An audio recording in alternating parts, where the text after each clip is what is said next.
सबसे अधिक सुकुमार कौन? 11वीं कहानी बेताल पचीसी।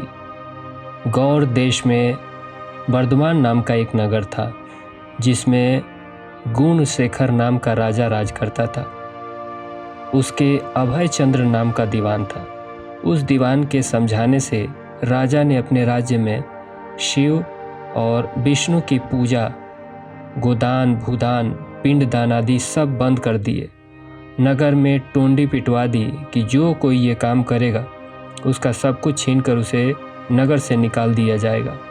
एक दिन दीवान ने कहा, महाराज, अगर कोई किसी को दुख पहुंचाता है और उसके प्राण ले लेता है तो पाप से उसका जन्म मरण नहीं छूटता, वो बार बार जन्म लेता है और मरता है।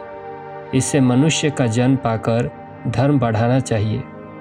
आदमी को हाथी से लेकर चींटी तक सबकी रक्षा करनी चाहिए। जो लोग दूसरों के दुख को नहीं समझते और उन्हें सताते हैं, उनकी इस पृथ्वी पर उम्र घटती जाती है और वे लूले लंगड़े, काने बौने होकर जन्म लेते हैं। राजा ने कहा, ठीक है। अब दीवान जैसा कहता राजा वैसे ही करता। देव योग्य से एक दिन राजा मर गया।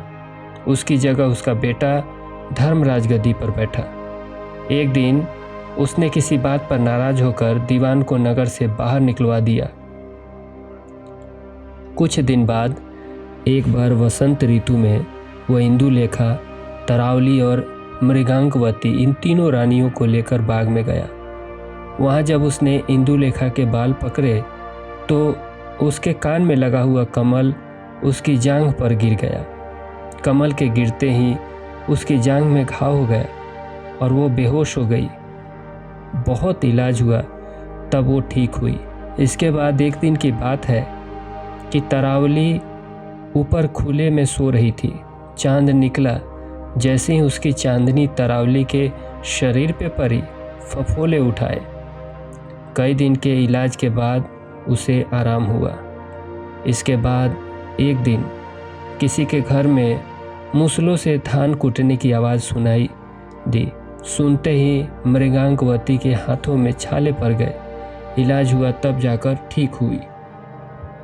इतनी कथा सुनाकर बेताल ने पूछा, महाराज बताइए, उन तीनों में सबसे ज़्यादा कोमल कौन थी? राजा ने कहा, मृगांकवती, क्योंकि पहली दो के घाव और छाले कमल और चांदनी के छूने से हुए थे।